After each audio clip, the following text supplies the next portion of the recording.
Welcome. Truly, deeply welcome. I want you to pause for a moment and consider the landscape of your daily life. Picture the responsibilities that fill your waking hours, the professional obligations that demand your focus, the personal commitments that require your heart, the endless stream of small tasks that collectively exhaust your reserves of mental energy. Now, within that bustling, sometimes chaotic landscape, find the quiet corner where a beautiful intention lives. Your desire to learn English, to master this global language, to connect with a wider world, to unlock opportunities that currently feel just out of reach. This intention is precious. Yet, so often, when you finally carve out 20 minutes at the end of a grueling day to sit with a textbook, a flashcard app, or a lesson, your mind rebels. It feels thick, foggy, saturated. The new words don't stick. The grammar rules twist into confusion. The rapid speech in a podcast feels like an impenetrable wall of sound. You might feel frustration, even a sense of defeat, asking yourself, why is this so hard? Do I not have the talent? Am I too old? Please, let me be unequivocally clear. The barrier is not a lack of talent, intelligence, or will. The barrier is biology. Your conscious, thinking brain, the prefrontal cortex that handles focused study, logical analysis, and willpower, is a finite resource. Like a muscle, it fatigues. After a day of decision-making, problem-solving, and sensory input, it is simply out of learning fuel. To ask it to perform high-level language acquisition at that moment is like asking an exhausted athlete to run one final record-breaking sprint. It's not just difficult, it's a mismanagement of your natural resources. This is where we encounter a concept so alluring, it has persisted for over a century, dancing on the line between science fiction and revolutionary truth. The idea of learning while you sleep. Imagine it. While your weary, conscious mind drifts into blissful oblivion, a hidden, nocturnal version of yourself is actively absorbing knowledge.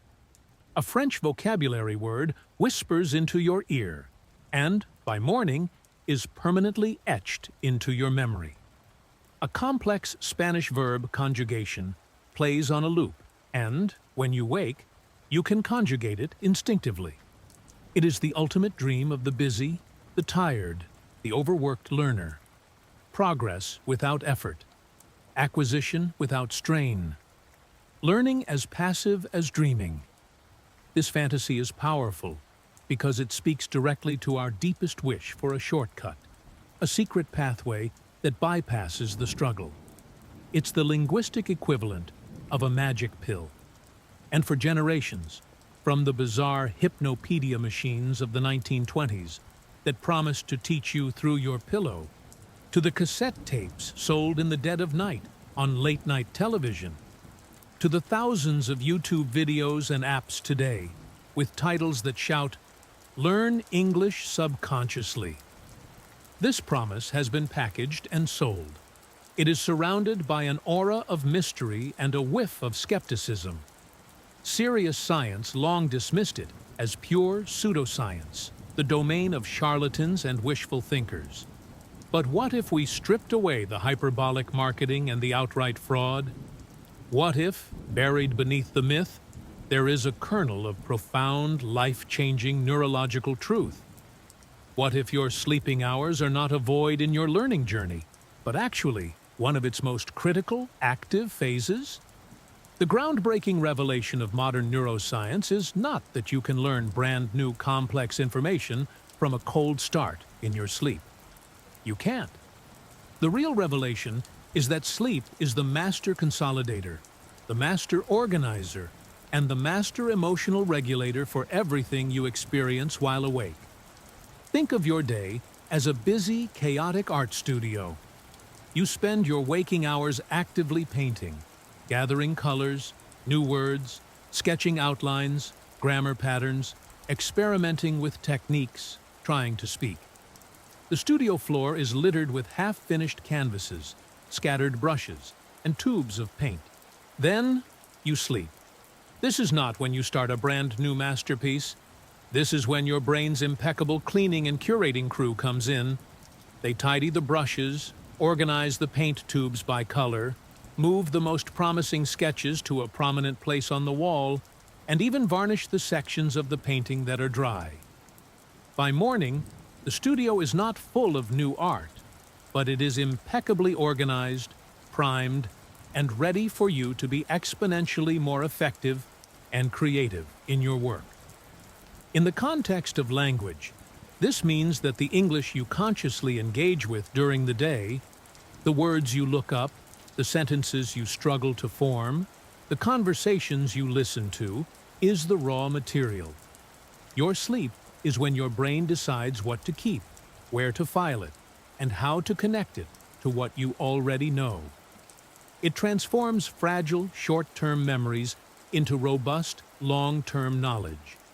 It moves English from being a subject you study to something you begin to know. This process is not magic. It is a biological imperative. And when you understand it, you can finally stop fighting your own brain and start collaborating with it. You can design a learning rhythm that aligns with your neurology, turning your rest into a silent, powerful partner in your quest for fluency. Let us journey into the heart of the myth. Because to understand the powerful truth, we must first appreciate the potent and enduring fantasy. The desire to learn in our sleep is not a modern invention born of our busy digital age. It is a timeless human yearning, as old as learning itself. It is the dream of effortless absorption, of wisdom bestowed not through sweat and strain, but through quiet, passive reception.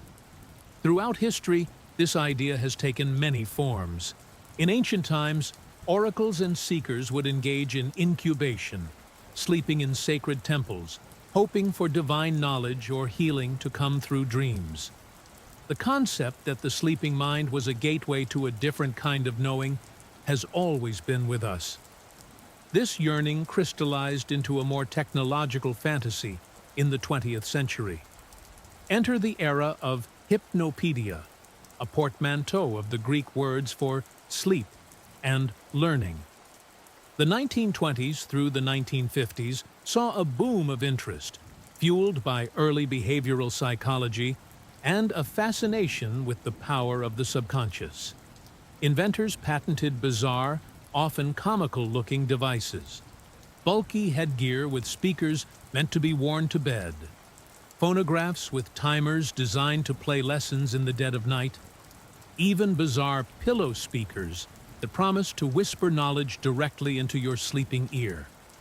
Advertisements in popular magazines depicted a blissful sleeper, a serene smile on their face, while their brain magically filled with foreign languages or technical manuals. The promise was seductive and absolute.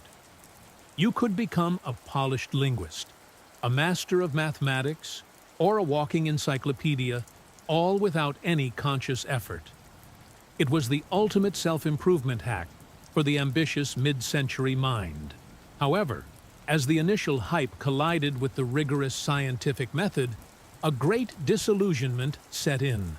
Controlled studies in the 1950s and 60s, most notably by researchers like Charles W. Simon and William H. Emmons, delivered a seemingly fatal blow. They found that for complex verbal information to be encoded into long-term memory, a state of conscious awareness, however faint, was necessary. In other words, if you were truly, deeply asleep, your brain did not act like a blank tape recorder. The novel facts, the brand new grammar rules, the entirely foreign vocabulary lists played to an unconscious ear simply evaporated by morning. Science stamped debunked across the idea of sleep learning, and it was relegated to the realm of pseudoscience, alongside snake oil and miracle cures. The myth was declared dead. But human desire is a resilient force. The dream did not die. It merely went underground, waiting for a new medium. And with the dawn of the digital age, the era of YouTube, streaming, smartphones, and 24/7 connectivity, it has erupted back into the mainstream with unprecedented force. Today, the myth is no longer sold by hucksters in trench coats with suitcase-sized machines. It is algorithmically delivered to you in sleek, high-definition videos. Thousands of channels and apps promise subconscious language acquisition. Learn English while you sleep. Passive listening fluency.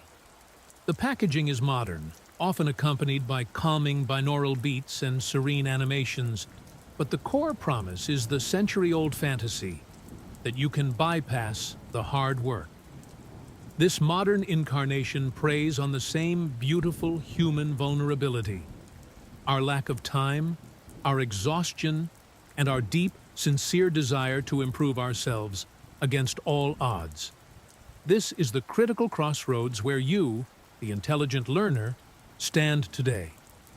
You are surrounded by the loud, enticing shouts of the modern myth makers. But you also have access to the calm, clear voice of contemporary neuroscience, which tells a different, and ultimately, far more empowering story. The question we must ask now is not the simplistic, "Can I learn English while I sleep?" That question leads back to the debunked myth. The precise, powerful, and correct question is, how can my brain's essential, non-negotiable process of sleep be harnessed to optimize, consolidate, and accelerate the English learning I am doing while I am awake? This reframing changes everything. It moves us from a fantasy of passive magic to a strategy of active partnership with our own biology. It acknowledges that the conscious, effortful work of learning is irreplaceable. You must paint in the studio during the day. But it also reveals that the critical, transformative work of making that learning permanent, fluent, and instinctive happens in the dark, quiet gallery of the night. The sleeping brain is not a student listening to a lecture. It is a master archivist, a master systems engineer, and a master emotional therapist, all working on the material you gave it during the day. To ignore this nocturnal workforce is to waste half of your learning potential. To engage with it intentionally is to unlock a tidal wave of subconscious support. So, let us leave the dusty, broken machines of hypnopedia in the past. Let us navigate past the clickbait titles of modern, magical thinking. We are not seeking a shortcut around learning. We are seeking a profound understanding of the full cycle of learning. A cycle that crucially, wondrously, includes the sacred state of sleep. We are ready to move from the seductive, oversimplified myth to the nuanced, magnificent science. To partner with your sleeping brain, you must first understand what it is busy doing while you dream. So, let's embark on a journey into the silent, nocturnal cathedral of your mind. Forget the simplistic idea of the brain shutting off. Nothing could be further from the truth.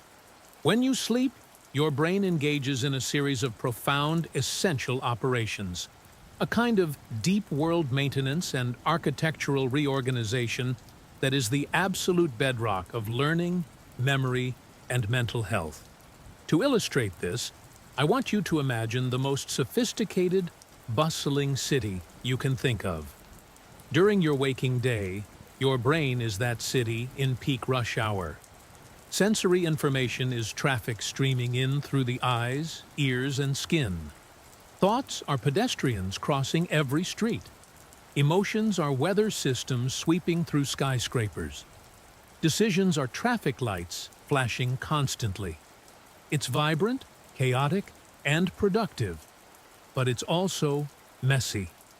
New experiences, including every English word you hear, every sentence you attempt, are like new buildings being constructed hastily, or delivery trucks dropping off parcels. Memories onto the streets. But these parcels are fragile, and the new constructions are temporary scaffolds. If left as is by the next day, the parcels are stolen, forgotten, and the scaffolds collapse. Now, night falls, the conscious day shift of the city. That's you, the deliberate thinker, goes home. But the city does not go dark. Instead, the most critical, specialized night crews come to work. This is sleep. First, the glymphatic system. Think of it as the brain's ultimate sanitation and recycling department, kicks into hyperdrive. It floods the city's streets with cerebral spinal fluid, a clear, cleansing tide that washes away the metabolic debris and toxic proteins that have accumulated during the day's frantic activity. This is like power washing every avenue and alley, removing the mental plaque that fogs your thinking. This deep cleaning, which happens most powerfully during deep, slow-wave sleep, is why you wake up feeling mentally refreshed. It has literally cleared the cobwebs, making space for new learning the next day. But the real magic for the language learner happens with the second and third night crews, the archivists and the network engineers. Imagine the fragile memory parcels, that new English vocabulary from your afternoon study session, scattered around the city. The hippocampus, a seahorse-shaped region deep in your brain, acts as the temporary sorting facility. It's excellent at quickly tagging these parcels with labels like important, emotional, or related to that other thing. But its storage space is limited. It's a busy, crowded post office that can only hold so much. Enter slow-wave sleep, deep sleep. This is when the archivists get to work.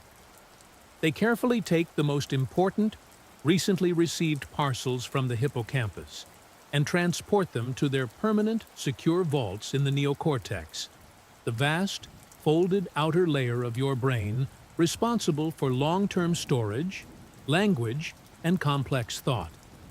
This process is called memory consolidation. It's the physical, biological act of transforming a fleeting, short-term memory into a stable, long-term one. The memory isn't just moved, it's integrated. The archivist finds where this new parcel belongs. The word utterly is filed near completely and totally. The phrase, "I'm running late," is connected to the neural network for apologies, for work, for time. This is how knowledge becomes organized, searchable, and usable. Then, during REM sleep, the dream stage, the network engineers take over. Their job is not filing, but connecting and strengthening. They practice. In a breathtaking process called synaptic consolidation, they replay the neural patterns formed during the day. Did you struggle with the pronunciation of rural juror today? During REM, your brain's motor and auditory cortex might fire in a similar, softened sequence, reinforcing those difficult neural pathways. It's like a pianist's fingers ghost playing a difficult passage in their sleep, strengthening the muscle memory without moving a muscle. This stage is also where emotional toning happens. The frustration you felt when you couldn't understand a fast dialogue? REM sleep helps detach that negative emotion from the memory, leaving the English sounds themselves less intimidating, more neutral. It sandpapers down the rough edges of your learning experiences. Now, here is the linchpin, the crucial distinction that separates myth from method.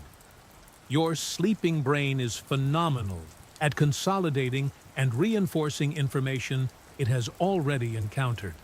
It is terrible at acquiring brand new, complex information from scratch. Think of it like this. The night crews are experts at organizing and strengthening blueprints that have already been delivered to the construction site. They cannot work from a vague description shouted through the door. They need the blueprint. Your waking study is you acquiring the blueprint. Your sleep is the crew building the structure from that blueprint. Therefore, If you listen to a completely new, fast, complex English lecture while asleep, your brain has no blueprint. It hears noise. It may ignore it, or it may disrupt your precious sleep cycles, leaving you tired and hindering the very consolidation you need. If, however, you spend 20 minutes before bed calmly reviewing 10 vocabulary words you learned this week, or listening to a slow, familiar dialogue, you have just delivered a clear, prioritized set of blueprints to the hippocampal sorting facility. You have told your sleeping brain, these are important. Please archive and integrate these. And then, magnificently, it does. This scientific understanding flips the entire premise. We are not learning while we sleep. We are sleeping while we learn. Sleep is not an alternative to study. It is the essential, non-negotiable second half of the study session itself. The waking mind gathers the raw materials. The sleeping mind forges them into lasting knowledge. To neglect sleep is to gather a pile of precious metal and never smelt it into a tool. To harness sleep is to complete the alchemy. Now we arrive at the practical heart of the matter. With a clear understanding of the science, that sleep is a master consolidator, not a magic teacher, we can now surgically separate the wishful thinking from the actionable strategy. This is where we move from fascinating theory to empowering practice. We must be brutally honest about what your sleeping brain cannot do, so we can focus all our energy on what it does magnificently. Let's demystify this, once and for all. What does not work? The wishful thinking. If you approach sleep learning with the following expectations, you will be disappointed because you are asking your brain to perform a task for which it is fundamentally not wired. Learning brand new, complex grammar rules. Imagine playing a recording of English conditional tenses. If I had known, I would have gone. To a deep sleeper who has never encountered this structure, the brain lacks the prerequisite blueprint, the foundational framework. It cannot perform the logical analysis required to deconstruct the rule, understand its exceptions, and build a cognitive model for it from scratch. The result is auditory noise, or worse, sleep disruption. Achieving fluency, or spontaneous speaking ability.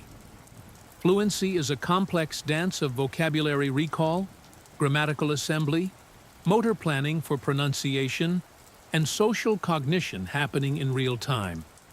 Sleep consolidation strengthens individual components of this system, but cannot simulate the live integrated performance. You cannot become a fluent speaker through passive listening any more than you can become a concert violinist by leaving a violin next to your bed. Memorizing long lists of unfamiliar vocabulary, hearing a stream of 50 completely new, unrelated words like ephemeral, quagmire, sycophant, while asleep is like trying to catch individual snowflakes on a dark, warm night. There is no hook, no prior association, no semantic network for them to latch onto. They will melt away into the night uncaptured. Understanding rapid, native-paced dialogues you can't follow while awake. If a conversation is an indecipherable blur of sound when you are consciously listening, speeding it up or playing it while you sleep will not decrypt it. Your brain cannot create meaning from chaos. It hasn't first begun to unravel. In short, your sleeping brain is not a blank slate for new inscription. It is a workshop for refining and assembling pre-existing materials. What does work? The powerful reality. This is where the excitement truly begins. When you align your routine with your brain's natural consolidation powers, you unlock a profound accelerant. Here is what your sleep is perfectly designed to enhance, reinforcing and cementing vocabulary you've already studied. This is the superstar application. You learned the words utterly, dread, hassle today. You reviewed them. Before bed, you listened to a calm audio, where these words are used in clear, slow, repetitive contexts. You are delivering the finalized blueprints to the night crew. During sleep, the hippocampus and neocortex will diligently strengthen the neural connections for these words, moving them from the fragile new category to the familiar and accessible category. You are not learning them, you are making them stick. Building familiarity with sounds, rhythm, and intonation, phonetic acclimatization. While your brain may not decode new words, it is exquisitely sensitive to patterns of sound. Listening to the gentle, melodic flow of English, its rhythm, its music, the rise and fall of questions versus statements, while in a drowsy state helps normalize these sounds. It reduces the foreignness and the subconscious cognitive resistance you might have. It's like your brain is saying, "Oh, this is what this language feels like. This is its soundscape." This lowers the affective filter, making you less anxious and more receptive when you engage actively. Strengthening pattern recognition for phrases and chunks. Our brains are pattern-matching machines. Listening to repetitive, high-frequency phrases, "What do you think? I'm not sure about that. Let me give it a try," allows your sleeping brain to practice recognizing these chunks as single units of meaning, rather than individual words to be translated. This is the foundation of thinking directly in English, bypassing translation, solidifying emotional association, and building confidence. This is a subtle but transformative benefit. By pairing your English review with the calm, safe, restorative state of sleep, you begin to create a positive, non-stressful subconscious association with the language. You are disentangling English from the frustration of difficult study sessions and rewiring it to be part of your world of rest and integration. This can significantly reduce language anxiety. Furthermore, the simple act of knowing you are utilizing your nighttime productively creates a powerful psychological boost, a sense of momentum and savvy strategy that fuels your daytime motivation. Priming your brain for the next day's learning. A well-consolidated brain is a ready-to-learn brain. By clearing metabolic waste via the glymphatic system and organizing yesterday's information, you wake up with a cleaner slate and a more organized mental filing system. This means the new English input you receive the next day has a clearer, less cluttered space to land, making your waking study sessions more efficient. Think of it this way. Your daytime learning is like carefully selecting and preparing seeds, choosing the right vocabulary, understanding a grammar point, practicing a pronunciation. Your pre-sleep ritual is the act of planting those seeds in fertile soil just as dusk falls. And your sleep itself is the entire night of unseen, miraculous biological processes. The drawing up of nutrients, the anchoring of roots, the subtle internal transformation that allows that seed to germinate and push its first shoot toward the surface by morning. You don't see the work, but without that night in the soil, the seed would just dry up and blow away. So, we relinquish the impossible dream of effortless, magical acquisition. In its place, we embrace a far more powerful truth. We can design a cycle where our conscious effort and our subconscious processing become a seamless, self-reinforcing loop.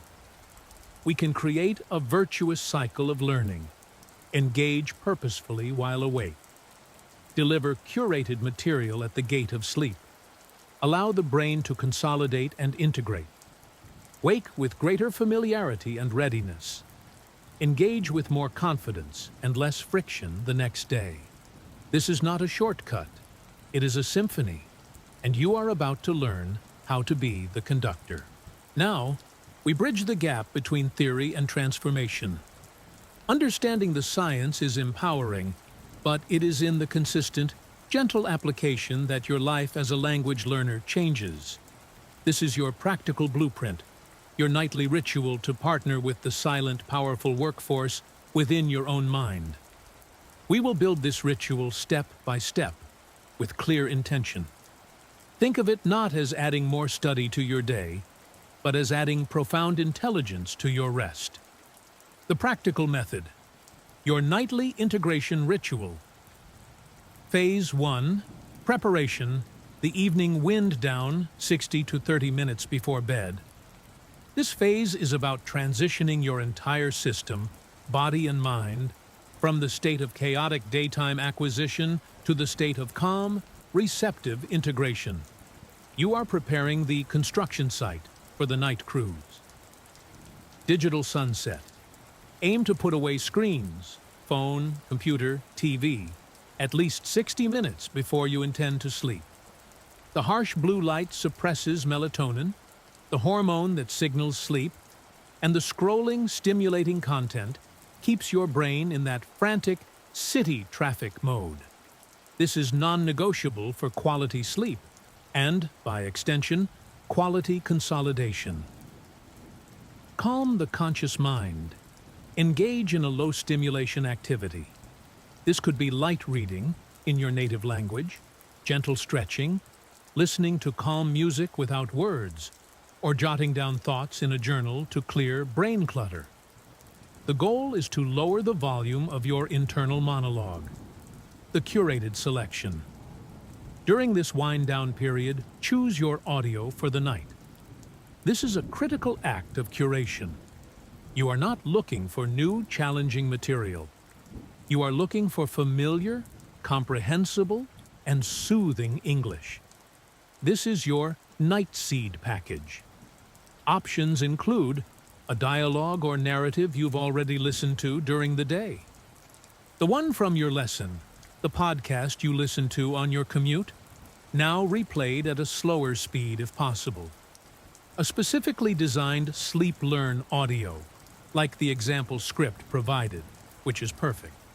The hallmarks are a slow, calm, and clear narration, repetition of key phrases, natural but deliberate pacing, and a soothing, encouraging tone. A playlist of vocabulary you studied that week, with each word followed by a simple, clear definition and example sentence, recorded in your own voice or a calm voice. An audiobook of a familiar story, e.g., a children's classic you know well, read slowly and calmly. Phase 2. The audio ideal. Characteristics of effective night seed. Material. Let's crystallize exactly what makes audio effective for this purpose. It should feel like a warm linguistic blanket, slow and clear. The pace should be deliberately slower than natural conversation, with pristine enunciation. Familiar and comprehensible. You should understand 80 to 90% of it without strain when awake. This is about recognition and reinforcement, not deciphering. Repetitive and patterned. Key vocabulary and phrases should recur naturally. This repetition is the signal to your brain.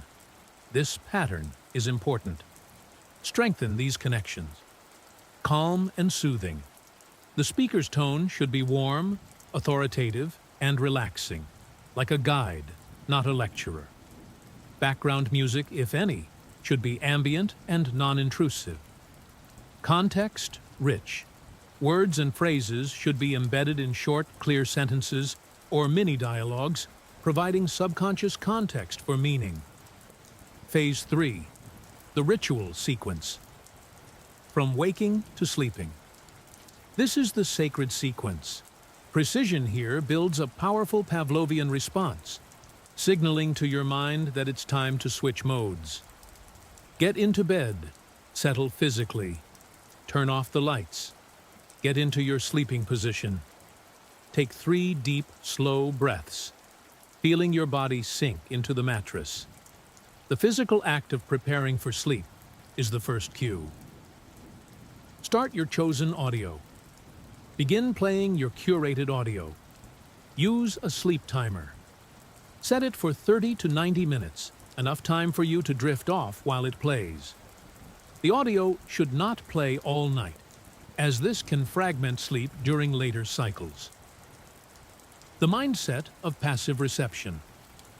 This is the most important mental step. Your instruction to yourself is, I do not need to focus. I do not need to remember. I only need to listen gently. Imagine the words are like leaves floating down a slow-moving stream. You are sitting on the bank, watching them pass. You notice them, but you do not need to catch each one. If your mind wanders to your day, gently, without judgment, return it to the soft sound of the voice. There is no test. There is no performance. The volume rule. The volume should be set at the lowest level you can still hear comfortably. It should be a gentle murmur, a background presence. This prevents it from becoming a disruptive noise and reinforces its role as a subliminal guide, not a focal point. Surrender to sleep. Allow yourself to fall asleep whenever sleep comes. You might hear the first dialogue and drift off.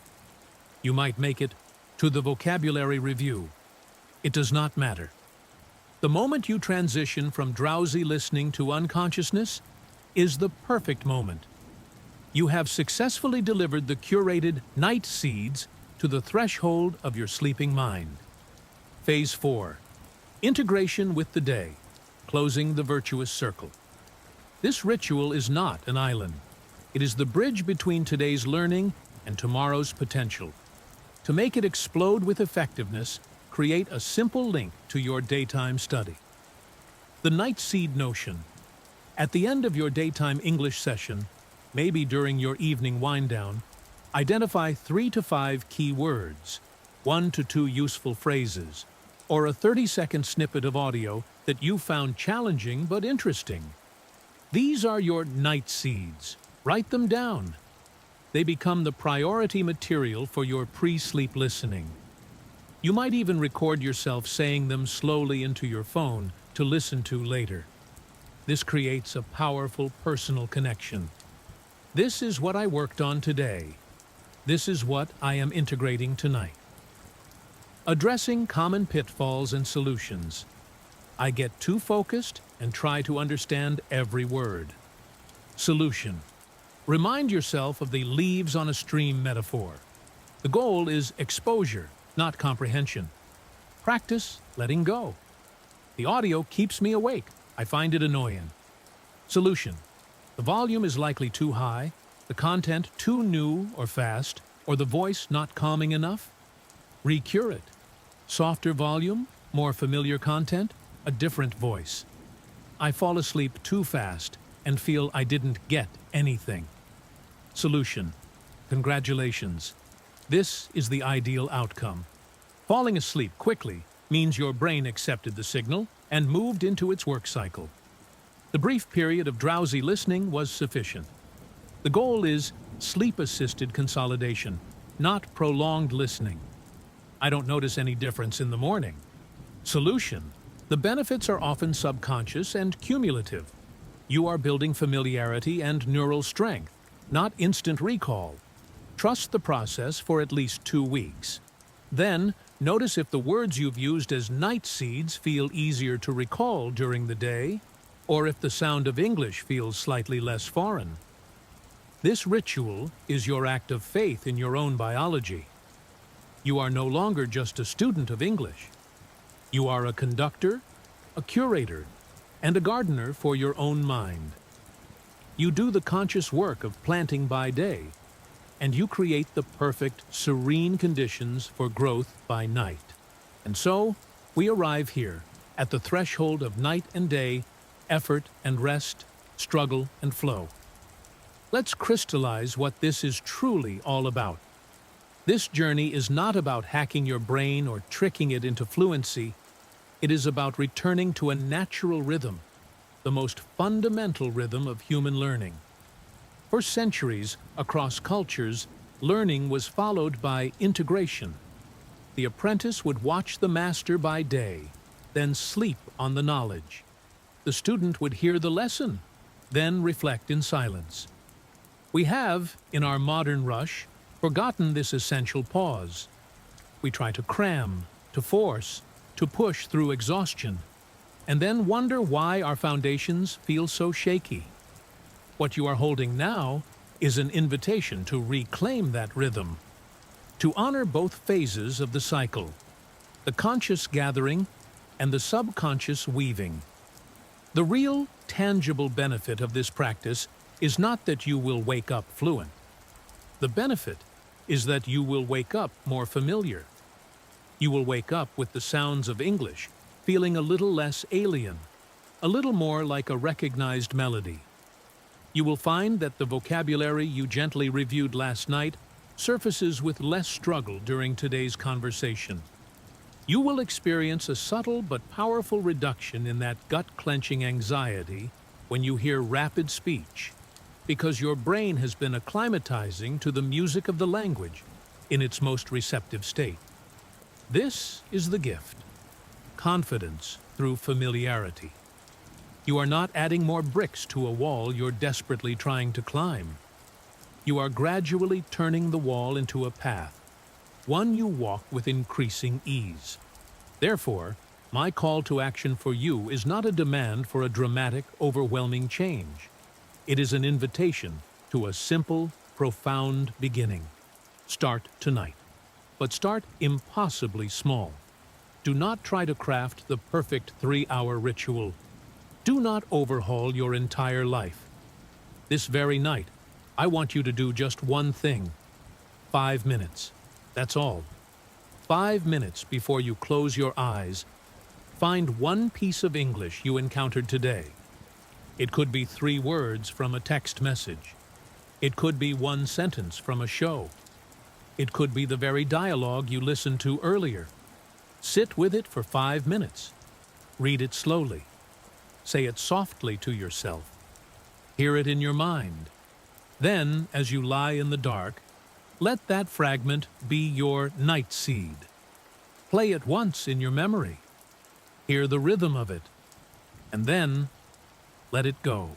Surrender to sleep with the quiet knowledge that you have placed one small, important blueprint into the hands of your most loyal ally, your own sleeping mind. Do this for one night, then another. Let the practice grow organically from 5 minutes. Perhaps next week you find a 5-minute calm audio to listen to as you drift off. The consistency, the ritual, is infinitely more powerful than the duration.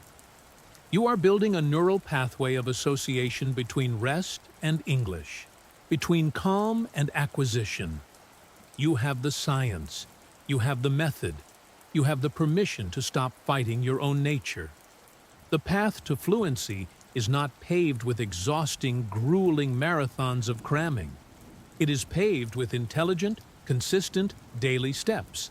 And those steps include the steps you take into the world of dreams. So tonight, begin. Not with effort, but with intention. Not with strain, but with trust. You are not going to learn English while you sleep. You are going to sleep while you learn English. And in that subtle, profound shift, you will find a power you always possessed, waiting in the quiet of the night. You've got this. Now, go rest, and let the integration begin. Understood? Let's continue to build and deepen. The conclusion was a natural endpoint for that narrative arc, but the journey of exploration and practical content can certainly extend further. We can expand on application, address specific listener scenarios, or delve deeper into the nuances of the method. Given the structure we've already established, a powerful next segment would be to address advanced integration and personalization. This section would help learners move beyond the basic ritual to tailor the practice to their specific goals, challenges, and learning styles, making the method truly their own. You now have the foundational ritual, the nightly practice of planting night seeds and allowing your sleep to cultivate them. This is where true mastery begins, when you take this powerful framework and sculpt it to fit the unique contours of your life and your specific English goals. Let's talk about personalization. Tailoring the night seeds to your target. Are you learning English for travel, for business, for understanding films, or for casual conversation? Your night seeds should reflect that. For travel and survival English, your pre-sleep audio should be rich with practical phrases. Where is the nearest? How much does this cost? Could you help me, please? I'd like to book a room. Listen to simple dialogues set in airports, hotels, and restaurants. The goal is to make these essential tools feel instinctive. For business and professional English, focus on the language of meetings, presentations, and emails. Your audio might include clear, polite phrases for agreeing, disagreeing, suggesting, and clarifying. If I may build on that point, could we explore another angle? Let me summarize the action items. The rhythm here is about clarity and professionalism. For social and conversational fluency. Here, you want the language of connection.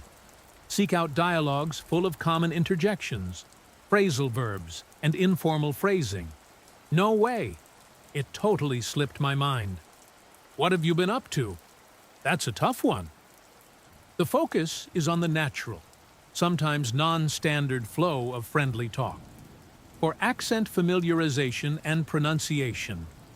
If a specific accent, like American, British, or Australian, is your goal, your nightly audio should be a consistent example of that accent.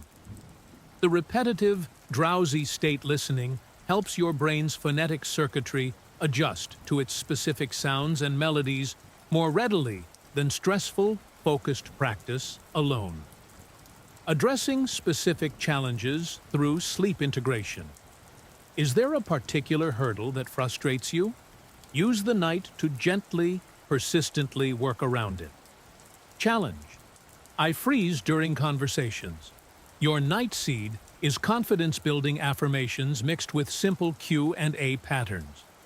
Record a calm voice, even your own, speaking slowly, saying, "You can speak English. It is safe to make mistakes." Listen and respond. How are you? I'm good, thanks. And you? What did you do today? I worked, then I went for a walk. You're not learning new content. You're reinforcing a calm, automatic response loop. Challenge. I forget verb tenses. Create a short, repetitive audio loop focusing on one contrast at a time. Present habits. I eat breakfast. Past event. I ate breakfast. Present habit. She drives to work. Past event. She drove to work. The sheer, gentle repetition during the hypnagogic, drowsy state helps bake in the pattern difference. Challenge. I can't understand fast, native speech. This is a prime candidate for sleep's power of pattern recognition and desensitization.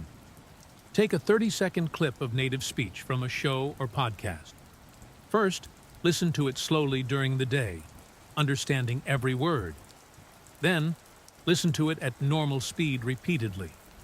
Finally, let that same, now familiar clip be your night seed. Your brain will work on processing the faster pattern without the pressure of having to understand it in real time. The daytime synergy. Activating what you've consolidated. The magic truly ignites when you create a conscious link between your night work and your day. Morning prompt. Within the first hour of waking, actively recall one of your night seeds. Say the phrase out loud. Write the vocabulary word in a sentence. Do this without looking at any notes. This act of conscious retrieval signs for the package that your brain prepared overnight, pulling it fully into your active awareness. Daytime spotting. Throughout your day, be on the lookout for the words or phrases you used as night seeds. You'll hear them in a podcast, see them in a social media post, or have a chance to use them in a text. This spotting creates a powerful reinforcement loop and a delightful sense of momentum. Proof that the cycle is working. The weekly review ritual. One evening a week, instead of new material, Make your Night Seed audio a review of the most useful seeds from the past week. This weekly consolidation during sleep strengthens the long-term storage significantly, moving knowledge from the recent folder to the permanent library. Remember, this is a collaboration, not a dictatorship. Some nights, you might need pure silence. That's okay. Some nights, a 5-word phrase is all you can manage. That's perfect. The goal is intelligent partnership, not perfection. You are learning to listen to two things deeply: the English language and the natural wisdom of your own mind. When you align them, progress isn't just faster, it's calmer, more enjoyable, and rooted in a deep, unshakable confidence. Let's talk about a concept that will magnify the effectiveness of everything we've discussed. Priming. In psychology and neuroscience, priming refers to how exposure to one stimulus influences the response to a subsequent stimulus. In our context, it means that what you consciously choose to focus on during the day directly prepares, or primes, the neural pathways that your sleeping brain will later consolidate. Think of it as giving your night crew not just blueprints, but pre-sorted materials and highlighted instructions. You are not a passive recipient of the language throughout your day. You are an active curator. From the moment you wake up to your evening wind-down, you have countless micro-opportunities to gently, intentionally prime your brain for the night's integration work. This isn't about adding hours of study. It's about infusing your existing routines with purposeful English cues. Here is how to become a master curator of your daily English input for optimal sleep-based consolidation. 1. The morning intention, the first seed. Within the first hour of waking, set a very simple, specific language intention for the day. This isn't a goal like be fluent. It's a tiny, focused prime. For example, today I will actively notice the word actually whenever I hear or read it. Today, I will pay special attention to how people start their emails in English. Today, I will listen for phrases where people express agreement, like, "That's so true," or "I know, right?" By setting this intention, you are programming your reticular activating system, the brain's filter, to highlight this specific element in the vast stream of input. It makes you a detective for that particular pattern. 2. The ambient soundtrack, the background prime. During low-focus activities, commuting, cooking, exercising, doing chores, curate your audio environment. Instead of music in your native language or random podcasts, listen to English content that is comprehensible and calm. This could be a familiar audiobook at a slow speed, a podcast you've already listened to once with focus, the soothing instructional style of a Learn English podcast like this one. The goal here is not intense study. It's passive, gentle immersion. You are flooding your auditory cortex with the correct sounds, rhythms, and patterns, telling your brain, this is the signal. This is the language we are processing. This constant, low-stakes background exposure dramatically increases the raw material your hippocampus has to work with when it sorts memories at night. 3. The focused highlight, the conscious prime. This is your main active study session, but now with a twist. At the end of this session, perform this crucial curation step. Identify your prime fragment. Spend the last 2 minutes of your study not learning something new, but selecting. Review what you covered. Ask yourself, what was the single most useful word, phrase, or 10-second audio clip from this session? That is your prime fragment. Write it down. Say it out loud 3 times. This act of conscious selection is you placing a bright, important flag on that piece of information. You are telling your memory systems, this one. Prioritize this one. 4. The evening review, the integration prime. During your wind-down period, revisit your prime fragment. Look at the word or phrase you wrote down. If it was an audio clip, listen to it once, slowly. Then, let it go. Do not cram. Do not try to memorize 5 more things. You are simply showing the flag again, gently reminding your brain of the priority before the consolidation shift begins. The cumulative effect of curated priming. When you follow this daily curation cycle, morning intention, ambient soundtrack, focused highlight, evening review, you are no longer just studying English. You are conducting a seamless, 24-hour orchestration of your brain's learning systems.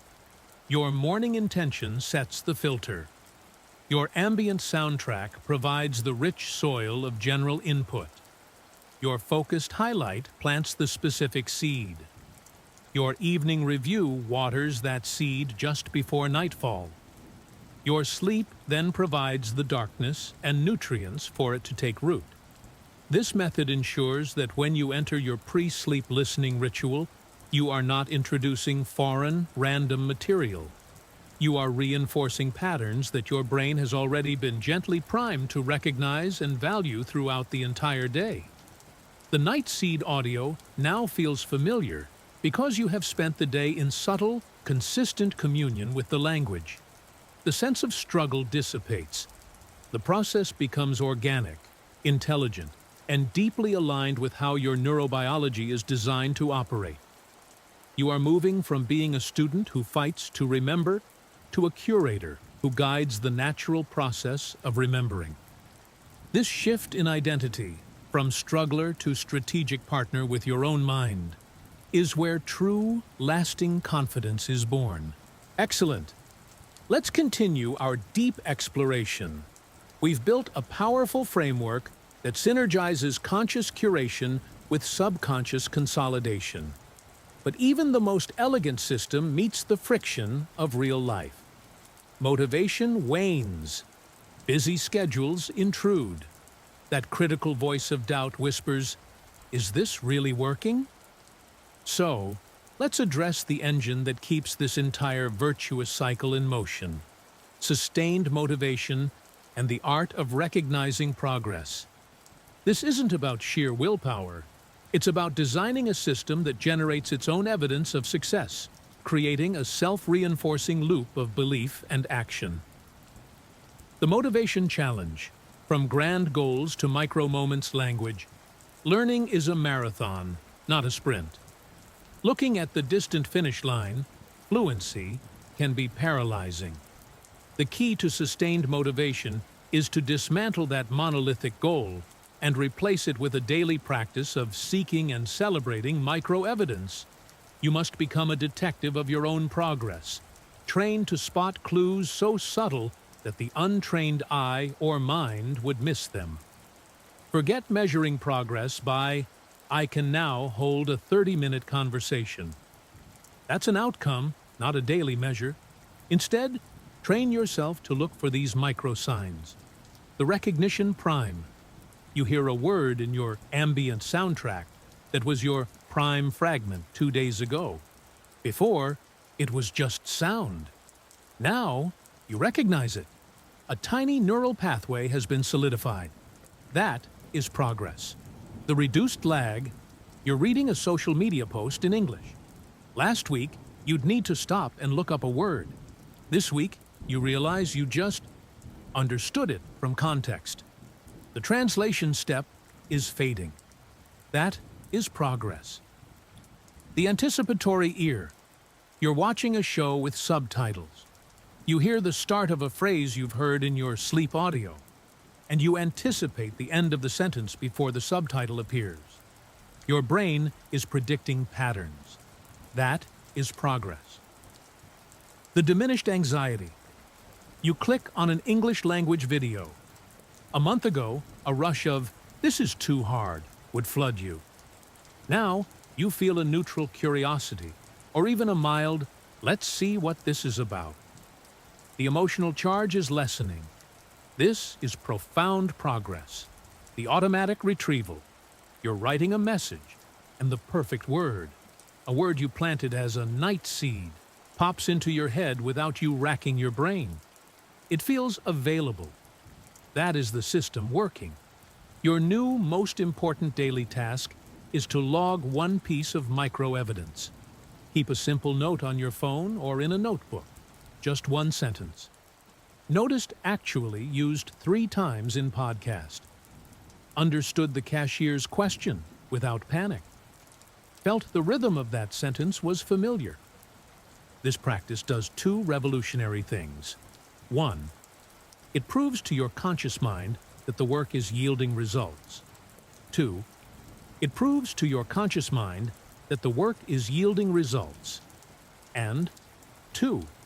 It provides concrete, positive feedback that makes the brain want to repeat the activities that led to it. Designing for consistency. The non-negotiable anchor habit. Willpower is a terrible foundation for a long-term practice. We must design a habit so simple, so woven into an existing routine, that it happens almost automatically. This is your anchor habit. Your anchor habit is the smallest possible version of your nightly ritual. It is not the ideal 30-minute wind-down with curated audio. It is the absolute non-negotiable minimum. It must be so easy that doing it on your worst, most exhausted day is still feasible. Your anchor habit might be, as my head touches the pillow, I will recall one single English word from my day and mentally say it slowly 3 times. That's it, just one word, 3 repetitions in your mind. On good days, you will do your full ritual. On chaotic days, when everything goes wrong, you still perform your anchor habit. You protect the chain of consistency. This is critical because the brain thrives on rhythm and pattern. A broken chain feels like failure and saps motivation. A maintained chain, even with tiny links, builds a powerful identity. I am someone who does this every day. Reframing the off days and plateaus. You will have days where you don't do your focused study. You will have weeks where you feel stuck. The traditional learner sees this as failure, proof of their inadequacy. The strategic learner, the one partnering with their subconscious, sees this differently. The off day is a consolidation day. If you are too busy or tired for active study, but you maintain your anchor habit and your ambient soundtrack, you are not doing nothing. You are giving your brain a dedicated period to solidify and integrate the material you've already given it, without adding new clutter. This is essential. Sometimes, the most productive thing you can do for your English is to not actively learn anything new, and just let the deeper layers of your mind catch up. The plateau is a sign of integration. When conscious progress seems to stall, it often means a major subsurface reorganization is happening. Your brain is building broader, stronger networks between the isolated pieces you've learned. It's moving from having separate files for vocabulary, grammar, and pronunciation to building an interconnected web of language. This process is invisible and feels like a stall, but it is the precursor to a leap. Trust the plateau. Maintain the rituals. The leap is coming. The ultimate mindset, from learner to acquirer. Finally, let's shift your fundamental identity. Stop thinking of yourself as an English learner. That identity is tied to classrooms, tests, struggle, and a perpetual state of not knowing yet. Instead, adopt the identity of an English acquirer. An acquirer is curious, strategic, and holistic. An acquirer knows that acquisition happens in many ways, through focused study, through passive listening, through cultural immersion, and yes, through intelligent sleep. An acquirer views every interaction with English, from a billboard to a song lyric to a nighttime audio, as a valid and valuable input. This identity removes the performance anxiety. There is no test.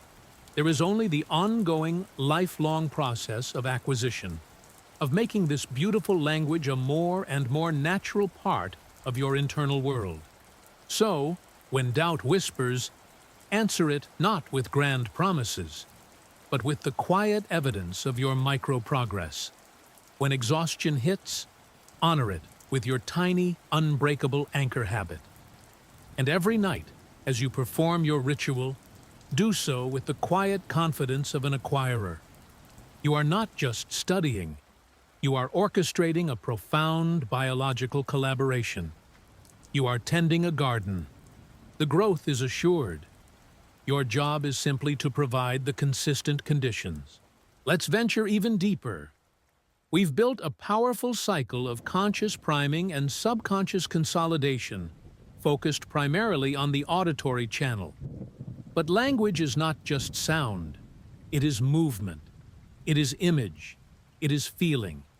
To truly weave English into the fabric of your being, we can expand the method to engage more of your brain's vast landscape, especially in those liminal moments before sleep. This is about multisensory integration. Think of your memory as a network. The more pathways you build to a piece of information, the more senses and emotions you attach to it, the stronger and more accessible that memory becomes. When you learn a word only by sight and definition, it's a single, fragile thread. When you also hear it, feel it in your mouth as you say it, visualize its meaning, and associate it with a personal moment, you create a robust, multi-stranded cable. Your sleep consolidation then works on this rich, complex network, making it unshakable. Here's how to bring this into your nightly practice, transforming it from an auditory review into a whole brain integration session. 1. The tactile and motor prime. Mouth muscle memory. Pronunciation isn't just heard, it's felt.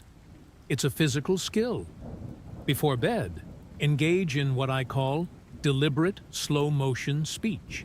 Take your prime fragment, that one key phrase from the day.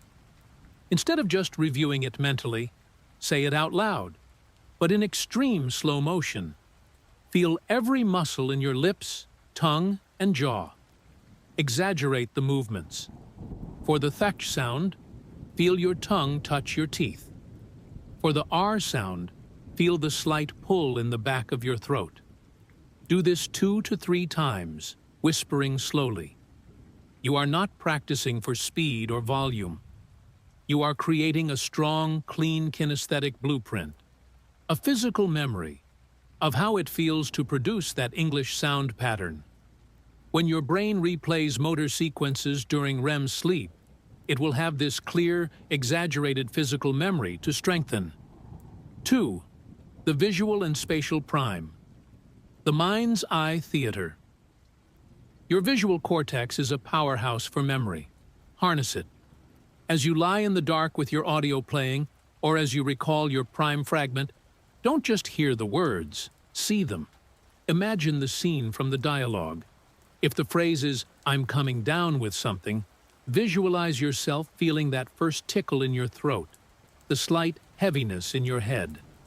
Make it a brief, vivid 3-second movie in your mind. For vocabulary, use the keyword method. Take a new abstract word like ubiquitous, meaning everywhere. Visualize a U-bike, sounds like ubic, that is everywhere, parked on rooftops, floating in coffee cups, replacing clouds in the sky. This bizarre, vivid image creates an unforgettable hook. Present this visual hook to your mind right before sleep. Your brain will delight in consolidating such a unique, multisensory package. 3.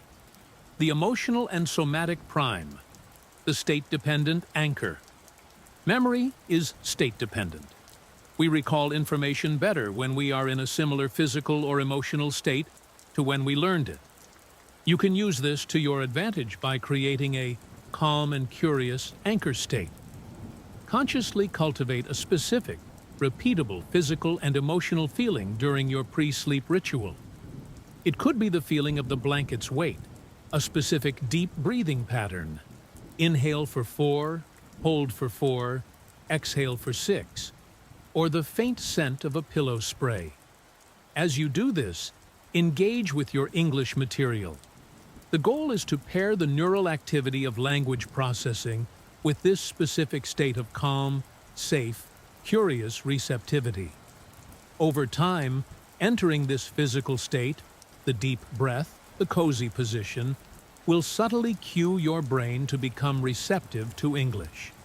More importantly, when you need to recall English in a stressful situation, like a conversation, deliberately accessing this anchored physical calm, taking that specific breath, can help access the language filed alongside it. 4. The curious, pre-sleep query. Planting a question seed. This is a profoundly creative technique. Instead of only reviewing answers, vocabulary, phrases, try planting a question. As you drift off, pose a gentle, curious question to your subconscious about the language. It should not be stressful or demanding. For example, I wonder why the phrase is make a decision, but take a picture. Or, what does the word quite really feel like when native speakers use it? Or, I'm curious to notice more about how people interrupt politely in conversations tomorrow. You are not demanding an answer by morning. You are simply setting a curious, open-ended intention. This acts like a subtle magnet for your perception the next day. You'll find yourself noticing examples related to your question with surprising frequency. You are programming your brain's filter to seek out solutions to a puzzle it finds interesting, transforming passive input into an active, satisfying scavenger hunt. By integrating these layers, the physical feel of speech, the visual movie of meaning, the emotional anchor of calm, and the curious query, your pre-sleep ritual becomes a rich, multi-sensory synthesis. You are no longer just feeding sound to your ears.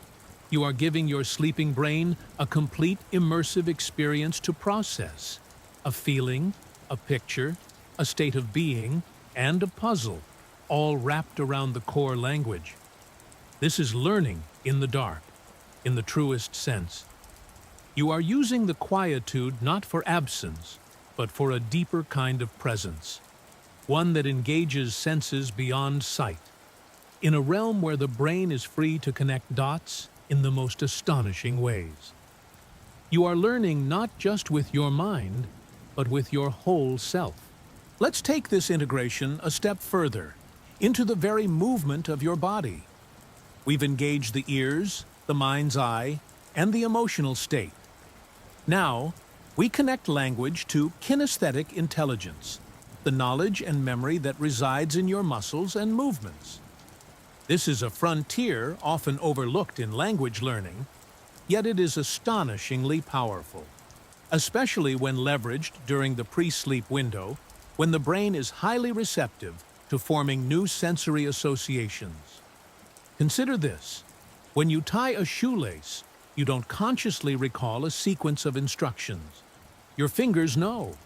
That is procedural memory, a deeply embedded how-to memory that is incredibly durable. What if we could attach fragments of English to this same robust system? Not to replace declarative memory, the what, but to give it a physical anchor, a somatic echo. This is the essence of kinesthetic encoding. Here's how to practice embodied English as part of your integration ritual. The principle of word-gesture pairing. The theory is simple but profound. Create a unique, simple, physical gesture to accompany a specific word or short phrase. The gesture should, in an abstract or literal way, represent the meaning or feeling of the language. For example, the word expand. As you say it slowly before bed, physically enact it. You could interlace your fingers and then slowly pull your hands apart, palms facing outward as if stretching an elastic band. Feel the muscular tension of opening, of making space. Do this 3 to 5 times, synchronizing the slow, exaggerated movement with the slow, exaggerated pronunciation. Expand. Another example, the phrase, "it slipped my mind." Make a gentle, wavy gesture with your hand near your temple, as if something is floating away. Or lightly tap your forehead with a look of comic regret. The gesture embodies the feeling of forgetfulness. For an abstract word like however, to contrast ideas, you might hold up one hand flat, then cut through the air sideways with the edge of your other hand, creating a visual and physical marker for a shift or barrier between two thoughts. Why this works before sleep? Dual coding. You are creating two parallel memory traces. One auditory, verbal, expand, and one motor kinesthetic, the hand-pulling motion. These two traces are linked. During sleep, particularly in REM, when motor sequences are rehearsed, the brain strengthens this unique, multifaceted connection. Emotional detachment and playfulness. Making a gentle, perhaps even silly gesture removes the stern seriousness from study. It introduces an element of play and physicality, which reduces anxiety and makes the memory more distinctive. A distinctive memory is a memorable memory, provides a physical recall cue. When you need the word later, you have a backup retrieval system. If the sound of the word eludes you momentarily, initiating the gesture can often unlock the verbal memory.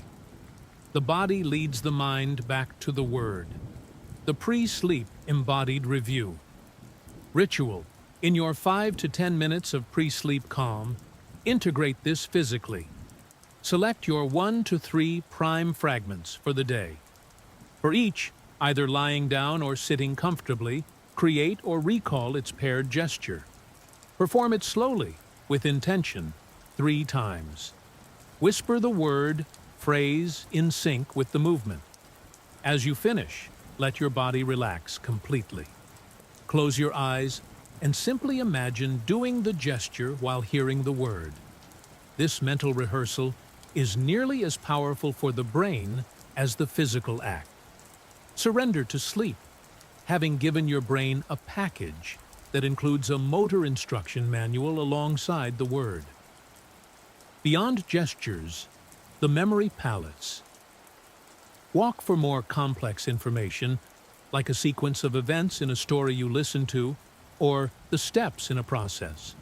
You can use a simplified memory palace or method of loci technique as a pre-sleep visualization. In the dark, visualize a familiar path, the walk from your bed to your kitchen, or the layout of your childhood home. As you mentally walk this path, place the key elements of your English material at specific loci locations. For a dialogue, the first phrase is on your pillow. The response is on your bedroom door handle. The next line is on the hall light switch. You are not memorizing verbatim. You are creating a vivid spatial story that holds the logical sequence. Your brain excels at remembering locations and journeys. By tying linguistic information to this primal skill, you give it a structure that sleep can powerfully consolidate. This approach, kinesthetic and spatial encoding, fundamentally reshapes your relationship with English. It moves the language out of the abstract realm of study and into the concrete, tangible world of your own body and lived environment. It becomes something you do and inhabit, not just something you think about. And in doing so, you are speaking directly to the oldest, most robust parts of your memory systems. You are learning English not just as a modern adult with a textbook, but as a human has always learned, through story, through movement, through placing meaning in the world around you. And then you sleep. And in that sleep, all these strands, the sound, the image, the feeling, the movement, the location, are woven together into a cord of knowledge that is far stronger than any single thread could ever be. Excellent! Let's weave all these threads together into the final masterful tapestry. We've built a system that engages conscious and subconscious, body and mind, effort and surrender. Now, let's solidify this into an operating philosophy, a guiding set of principles that will allow you to navigate your entire language journey with resilience, joy, and profound intelligence. This is about moving from a collection of techniques to a state of being. The integrated acquirer. The pillars of the integrated acquirer. Principle of cyclical nourishment. You no longer see learning as a linear ascent, but as a perpetual, enriching cycle. The day is for gathering and noticing. The evening is for curating and planting. The night is for consolidating and weaving. The morning is for activating and appreciating. Each phase nourishes the next. A bad day of active gathering simply means the night's consolidation has richer, undistracted material to work with. A night of poor sleep means your next day of gathering should be gentle and receptive. You flow with the cycle. You don't fight its phases. Principle of gentle fidelity. Your commitment is not to monumental effort, but to gentle, intelligent consistency. The one-word anchor habit, the 5-minute pre-sleep review, the single curious question planted at night. These are the unbreakable threads. You are faithful to the process, not to a punishing quota. This fidelity builds self-trust, and self-trust is the foundation upon which all real learning is built. Principle of multisensory weaving. You actively reject the notion that language is only audio or text. You seek to experience English. You feel its sounds in your mouth and throat. You visualize its meaning in vivid personal scenes. You attach it to gestures and movements. You give it a location in your mental space. You are building a rich, multidimensional neural network, not a flat, brittle list. This makes the language robust, flexible, and deeply yours. Principle of compassionate detachment. You observe your progress and your perceived lack of it with the kindness of a scientist observing a fascinating process. The inner critic's voice is noted and then let go, replaced by the calm curiosity of the acquirer. I forgot that word again. What's the memory or feeling attached to it? Let me try a different way to weave it in. Mistakes are data, not demons. Plateaus are periods of necessary integration, not evidence of failure. You are detached from the outcome of any single day, but profoundly committed to the health of the lifelong process. Principle of strategic partnership. You are in a conscious, collaborative partnership with the most powerful learning system in the known universe, your own sleeping mind. You don't beg it to perform miracles. You don't ignore its needs. You prepare thoughtful material for it. You create the calm conditions it requires to do its best work. And then, with respect, you get out of the way and let it work. You are the curator and the groundskeeper. It is the master architect and builder. This partnership, based on understanding and respect, removes the burden of forcing growth and replaces it with the confidence of facilitating it. Your new map. With these principles, your entire approach transforms. You are no longer lost in the woods, hacking at underbrush with a dull machete, staring desperately at a distant peak called Fluency.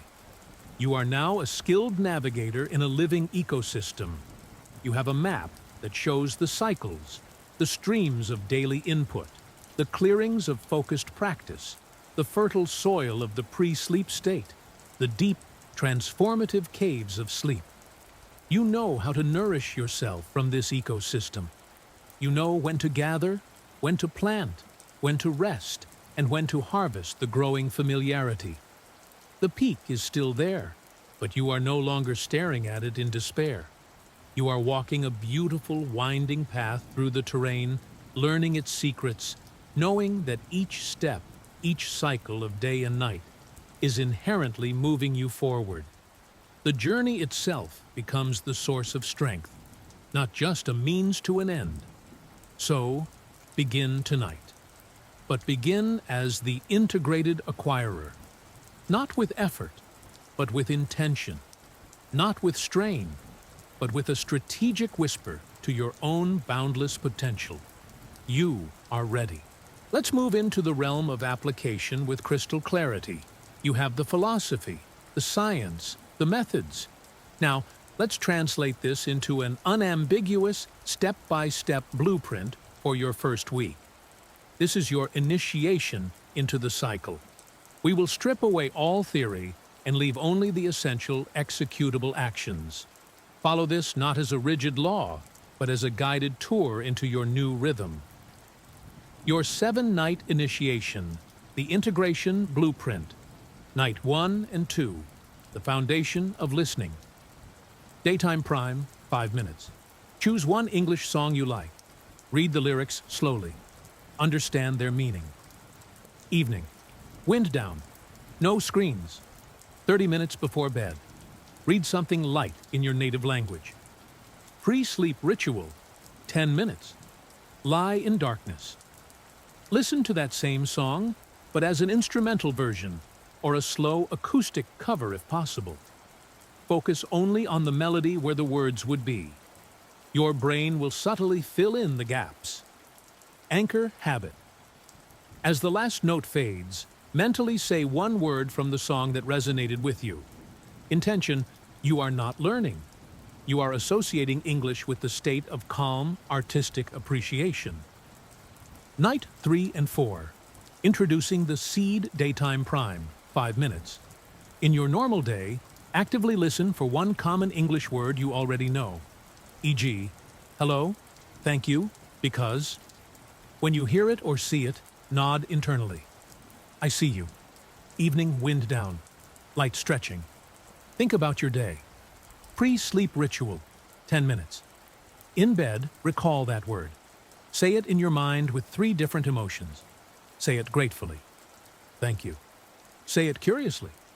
Because. Say it warmly. Hello. Anchor habit. Perform one simple gesture with the word. For thank you, place a hand on your heart. Feel the connection between the word, the emotion, and the movement. Intention. You are moving from passive recognition to active, multisensory ownership of a single word. Night 5 and 6, the first dialogue. Daytime prime, 10 minutes. Listen to a short, slow English dialogue, like the feeling under the weather one from earlier. Listen once, don't stress, just let it play. Evening wind down. Write down one phrase from the dialogue that you almost understood. Not the easiest, not the hardest, the one in the middle. Pre-sleep ritual, 15 minutes. Lie down. Play the dialogue again at low volume. Your only task is to wait for your phrase. When you hear it, let a slight smile form. That's it.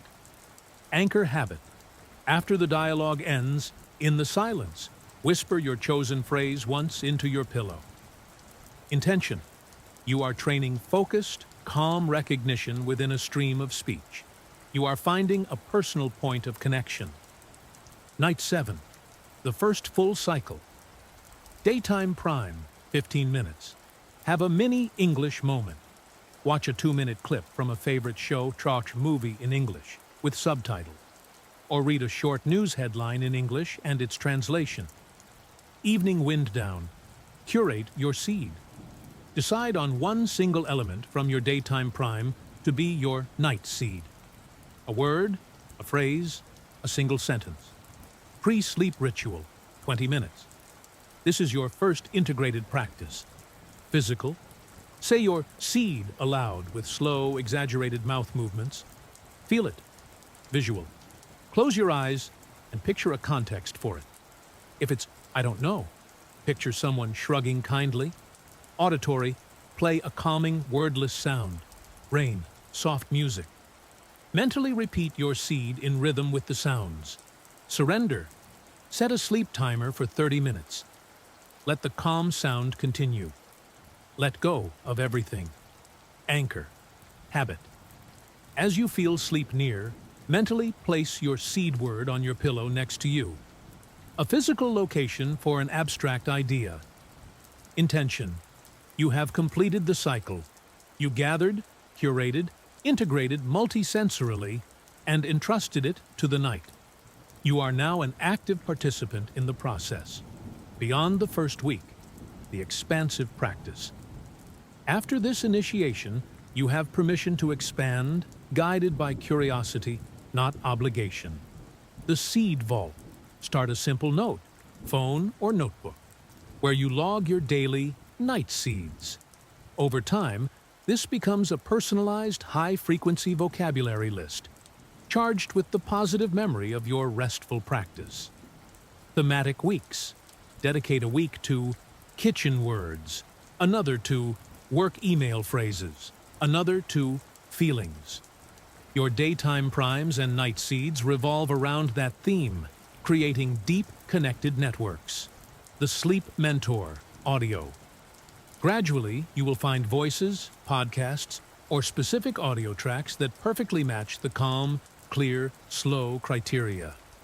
This becomes your go-to library. You are not searching for new content each night.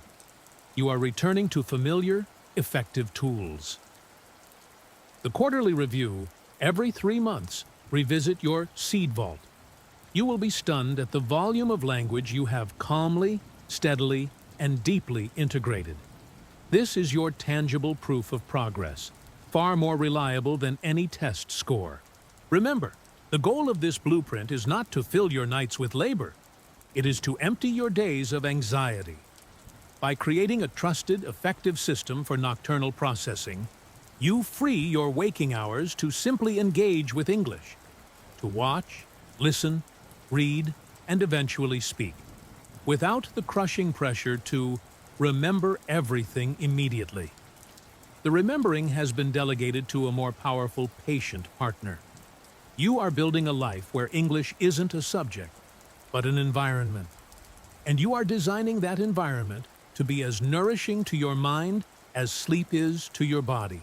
We have built a powerful engine, the cyclical partnership between deliberate waking study and profound subconscious integration. Now, let's focus on refining the fuel that makes this engine run at its peak efficiency, the quality of your sleep itself. It's not just about using sleep for learning. It's about honoring sleep as the non-negotiable foundation of all cognitive function, including memory. To optimize the consolidation work, we must first optimize the workshop. This moves us beyond language learning tactics into the realm of sleep hygiene for the strategic acquirer. Think of it this way. You can give the night crew the most perfect blueprints, but if the workshop is noisy, poorly lit, and they're exhausted, their work will be sloppy. Your goal is to create the most pristine, conducive environment for their nocturnal labors. The pillars of strategic sleep hygiene. Light as the prime regulator. Your circadian rhythm is governed by light, to signal clearly that consolidation time is coming. Morning and day. Seek bright, natural light within 30 minutes of waking. This firmly sets your internal clock, promoting alertness for daytime gathering and priming the body for melatonin production later. Evening. Initiate a light diet. Dim overhead lights 2 to 3 hours before bed. Use lamps with warm-toned bulbs. This is crucial. As discussed, enact a digital sunset, but understand the why. It's not just about blue light, but about reducing cognitive and emotional stimulation. The scrolling mind is an anxious mind, and an anxious mind is not a brain ready for deep restorative memory consolidation. Temperature and environment, crafting the cave. Your core body temperature needs to drop to initiate and maintain sleep. Cool it down.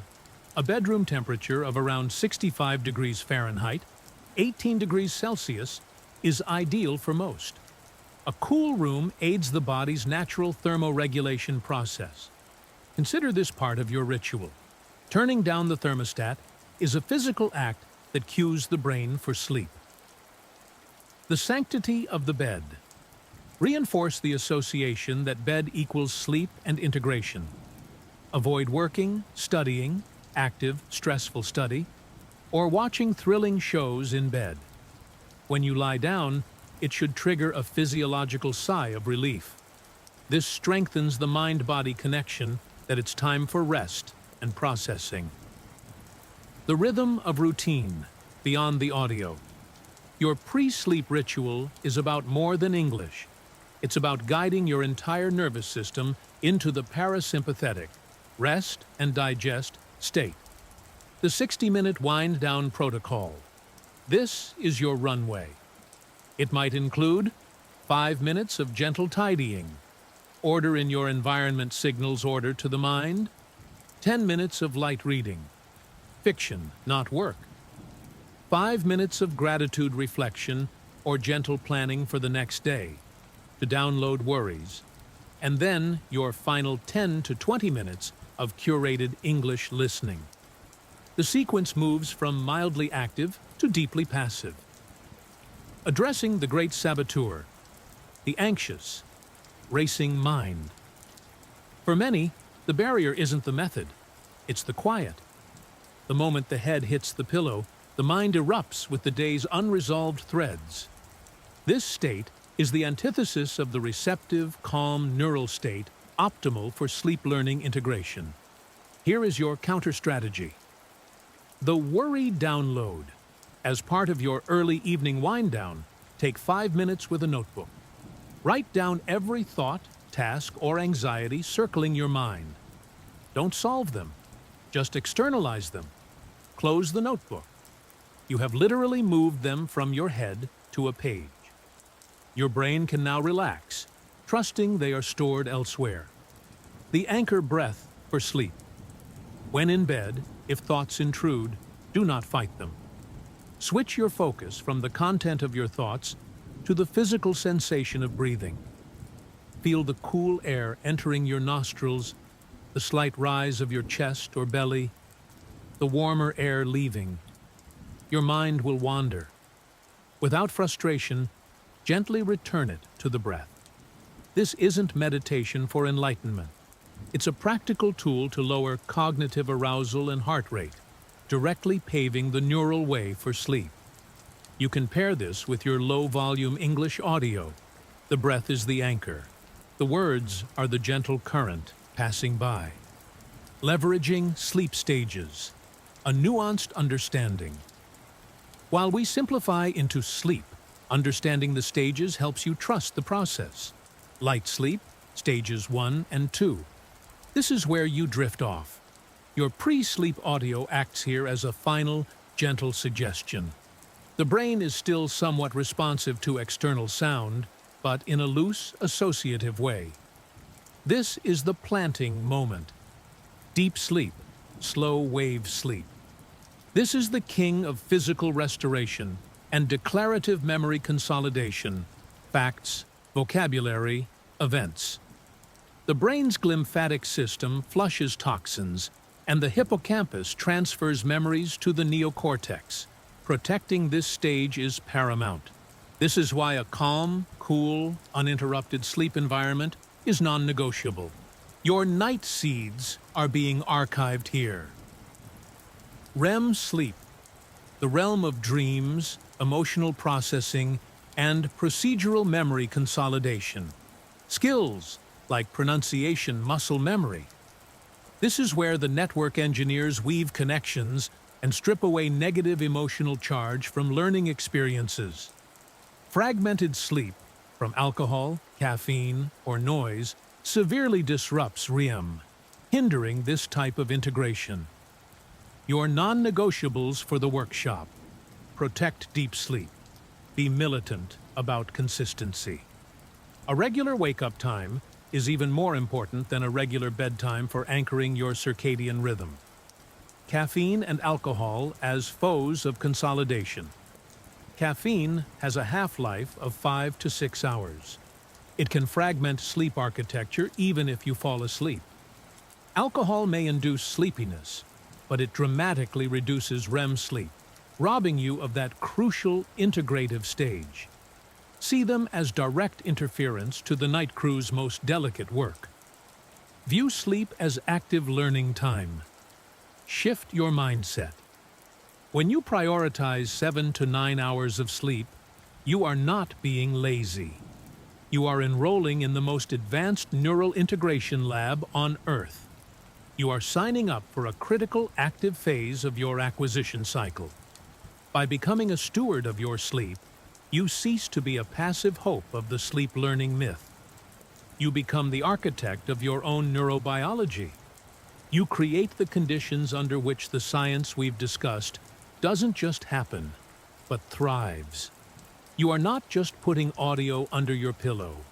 You are meticulously preparing the most sophisticated learning environment you will ever have. The silent, vibrant, weaving darkness of your own sleeping brain.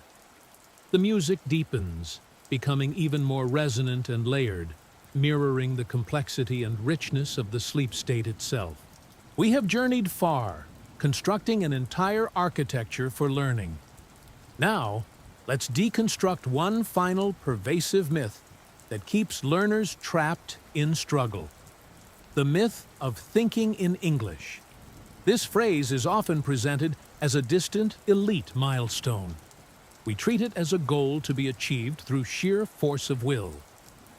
I must think in English, you command yourself, only to find your inner monologue stubbornly remaining in your native tongue, with English feeling like a clumsy external translation. What if we've been thinking about thinking all wrong?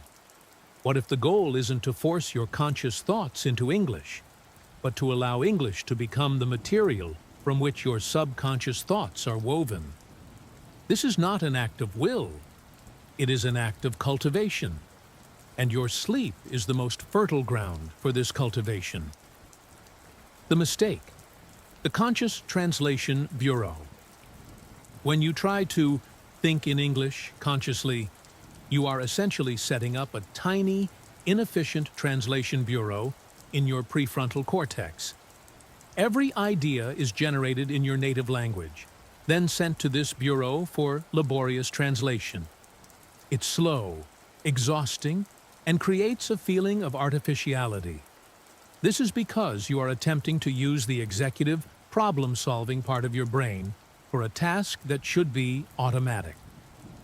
The solution: feed the subconscious loom. Your subconscious mind is a master weaver. It takes all the threads of your experience, sights, sounds, feelings, patterns, and weaves them into the fabric of your intuition, your dreams, and your spontaneous thoughts. You cannot command the weaver directly, but you can curate the threads you give it. This is the ultimate purpose of every technique we've discussed. The slow, repetitive audio, the word gesture pairing, the visualizations. These are not just memory tricks. They are high-quality, multi-stranded threads you are feeding to the subconscious loom. When you listen to a calm dialogue about feeling under the weather as you drift off, you are not just learning vocabulary. You are giving your subconscious a thread of sound, the rhythm of concern, a thread of context, the situation of being ill, and a thread of emotion, the feeling of sympathy. When you pair the word expand with a physical gesture of opening, you give your subconscious a thread of kinesthetic feeling tied to an abstract concept. Night after night, you supply these threads, and while you sleep, the subconscious weaver does its mysterious work. It doesn't just store these threads separately. It integrates them. It connects the sound of a phrase to the feeling of a gesture, to the context of a situation. The emergence of thoughts. Then, one day, you feel tired. And without your conscious translation bureau being consulted, the phrase, "I'm coming down with something," arises. It doesn't feel chosen. It feels evoked. It is pulled from the tapestry. This is not you thinking in English. This is English emerging as the thought itself. The thread has been woven in so completely that it becomes part of the pattern. This is why the sleep-centric method is so revolutionary for this ultimate goal. The 8 hours of sleep are not a pause in your learning. They are the primary shift where your brain transitions from consciously handling language to subconsciously integrating it as a potential mode of being.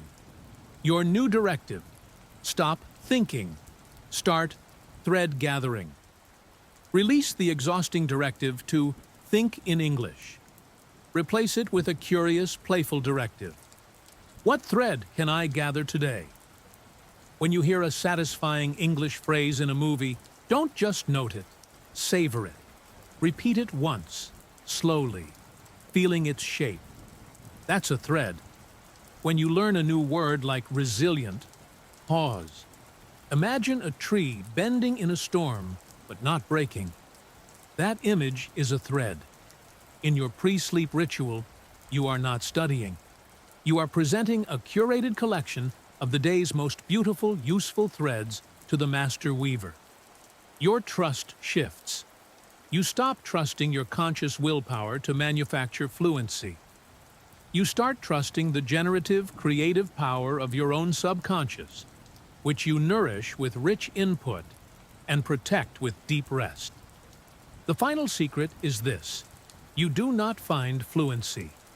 Fluency finds you. It emerges from the conditions you create. It is the bloom that appears on the plant you have been quietly watering and giving sunlight. Your conscious work is the gardening. Your sleep is the growth.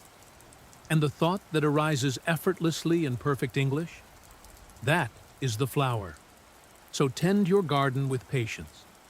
Gather your threads with curiosity. Honor the darkness where the weaving happens. And one day, you'll simply discover, without fanfare, that you are not thinking in English. You are thinking with it. And the difference is everything. The music settles into a deep, quiet, continuous hum. The sound of the loom itself, always working, always weaving.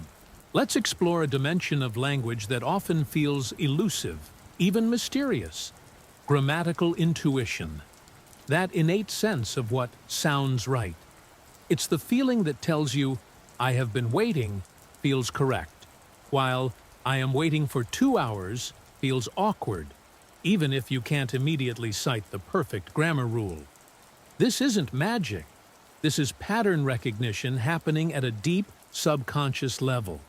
And this is precisely where the silent, consolidating work of sleep becomes a powerful ally. We often approach grammar as a set of rules to be memorized, like laws handed down from a linguistic authority. This can create resistance and anxiety. But consider another perspective. Grammar is simply the habitual pattern of a language. It's the muscle memory of how words connect, how ideas relate in time, how questions naturally form. Your conscious brain can learn the rule. The present perfect tense is used for actions that started in the past and continue to the present, or for experiences in an unspecified past. That's a useful map. But your subconscious brain learns the terrain by walking it repeatedly. And sleep is when it takes all those scattered walks from your day. The sentences you read, the dialogues you heard, the phrases you attempted, and traces the most common paths, wearing them into smooth, familiar trails. Here's how to partner with this process. 1. From rule to rhythm. Instead of reviewing a grammar rule before bed, find a short, clear example of that rule in use. A sentence, or a 2-line dialogue that exemplifies it perfectly. For instance, for the present perfect. I've lived here for years. She has never tried sushi. Listen to that example. Repeat it slowly. Not to memorize it, but to feel its rhythm, its musical shape. Your brain is phenomenal at absorbing and replicating patterns it perceives as coherent musical units. During sleep, It reinforces that pattern, making it more readily available as a template. 2. The power of corrective exposure. This is a subtle but profound technique. When you make a grammatical error during the day, you say, "I am here since Monday," and then realize or are told it should be, "I have been here since Monday." Don't just note the correction. Capture the correct version as a night seed. That evening, the fragment you review is not the mistake, but the clean, correct pattern. "I have been here since Monday." You are not reinforcing the error. You are giving your brain a superior blueprint to overwrite the old path. You are saying, "This is the well-worn trail. Please use this one." 3. Leveraging chunks for syntax. Your sleeping brain consolidates chunks of language as single units. This applies powerfully to grammar. A complex grammatical structure is often a series of chunks. Take a conditional sentence. "If I had known, I would have told you." Instead of analyzing its parts, listen to it as two connected chunks. Chunk 1. If I had known, the condition. Chunk 2. I would have told you. The result. By listening to and gently repeating these chunks, you give your brain a syntactic module to consolidate. Over time, if I had, past participle, naturally seeks its partner. I would have, past participle. The grammar emerges from the connection of familiar blocks, not from the assembly of disassembled rules. The intention for tonight. Tonight, as you enter your pre-sleep state, consider this. You are not going to study grammar. You are going to offer your brain a clear, melodious pattern. Choose one small grammatical pattern that has been on the edge of your awareness. Find one perfect, simple sentence that embodies it. Let that sentence be your focus. Hear its music. Feel its contour. Then release it, and release yourself to sleep. You are not memorizing. You are landscaping. You are placing a beautiful, functional stone in the garden of your mind and trusting the natural processes of the night to settle it into the path, where soon it will simply feel like part of the ground you walk on. This is how knowledge becomes intuition, not through force, but through repeated, gentle, and intelligent exposure, followed by the profound, integrative work that only the silent night can perform. Let's turn our attention to the lifeblood of language. Vocabulary. Words are more than definitions on a page. A word is a node in a vast, living network. To know a word is not merely to know its dictionary meaning. It is to know its connections, its sound, its feel in your mouth, the situations it calls home, the other words it keeps company with, the emotions it can carry. This is the difference between a word you recognize and a word you own. The journey from passive recognition to active, fluent ownership is the journey of building and strengthening these neural connections. And this, precisely, is where your sleep transforms from a passive state into an active construction site for your personal lexicon. Consider a new word, resilient. During the day, you might learn it means able to withstand or recover quickly from difficult conditions. That's a good start. That's planting a seed. But to make it truly yours, you must help it grow roots and vines that connect to your existing knowledge.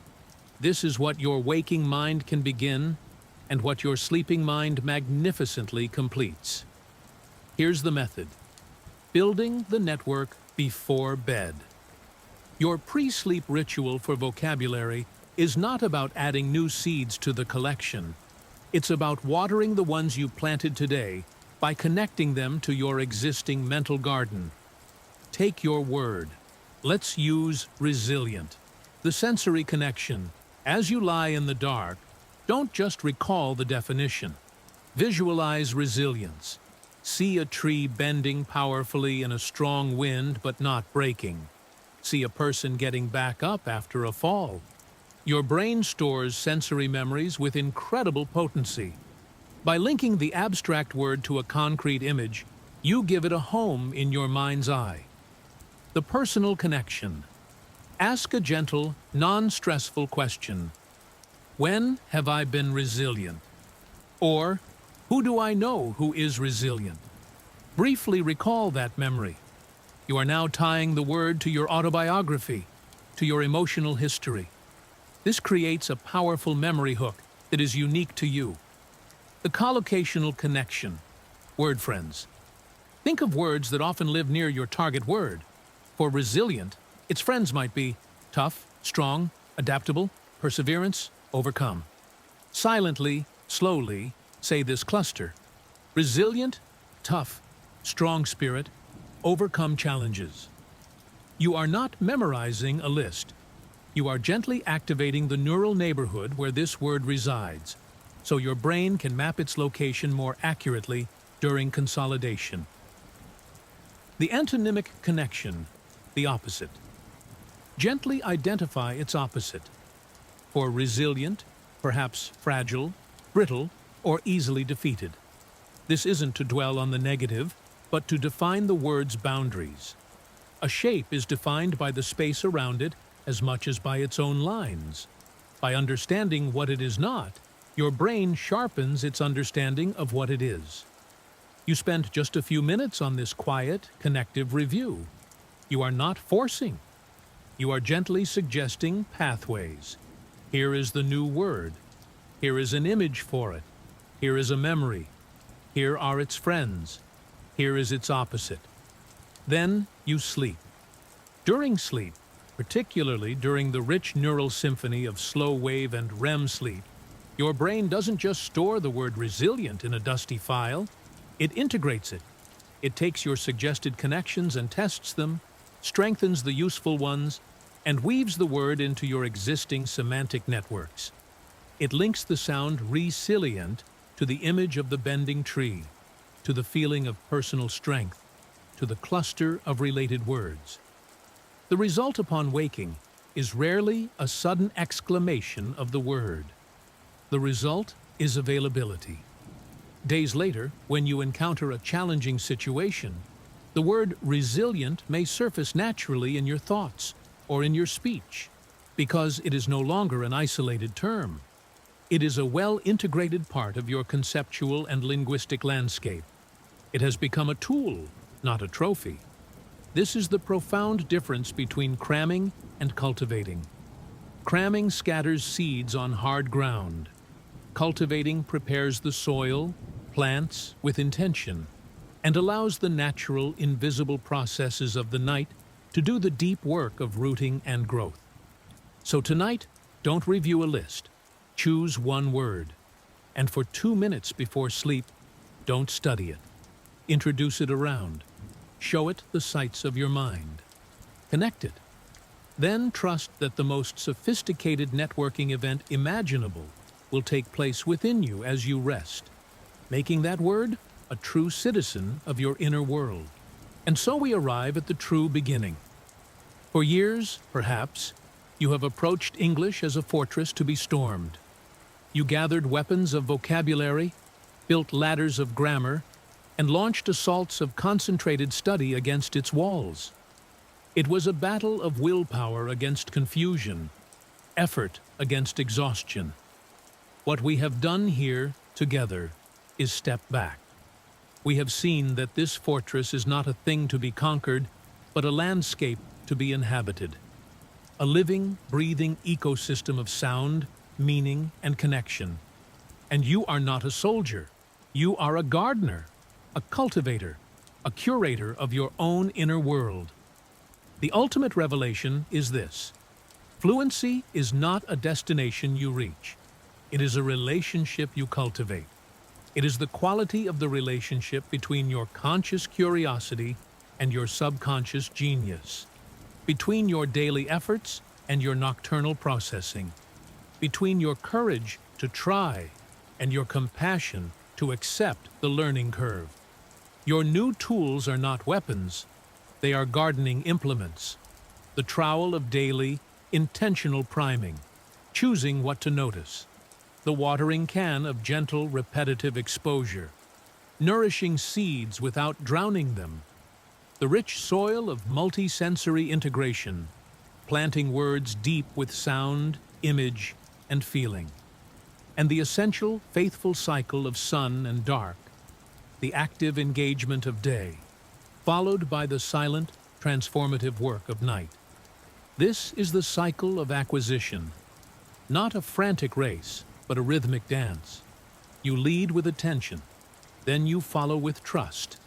You engage with focus, then you surrender with faith. Tonight, you do not start a grueling regimen. You initiate a collaboration. You are now partnered with the most sophisticated learning system in the known universe. The dynamic, self-organizing, pattern-seeking miracle of your own sleeping brain. You are no longer a lone student. You have a silent, powerful ally working within you every single night. So, begin as the cultivator. Begin not with the question, how much can I learn? But with the intention, how deeply can I connect? Begin not by fighting your nature, but by finally cooperating with it. Place your trust not in a magical shortcut, but in a biological certainty that your mind is designed to learn, to integrate, and to make sense of the patterns you feed it with consistent, calm curiosity. Your sleep is not time lost from learning. It is learning, distilled to its most potent form. The path to confident English is no longer a distant, daunting highway. It is the quiet, daily footpath you walk in your own mind, from the sunlit fields of conscious practice into the fertile, creative darkness of rest, and back out again at dawn, each time finding the landscape a little more familiar, the paths a little more worn, the territory a little more yours. You have everything you need: the science, the method, and the most important ingredient, your own magnificent, capable brain. Now, go and rest, and let the integration begin.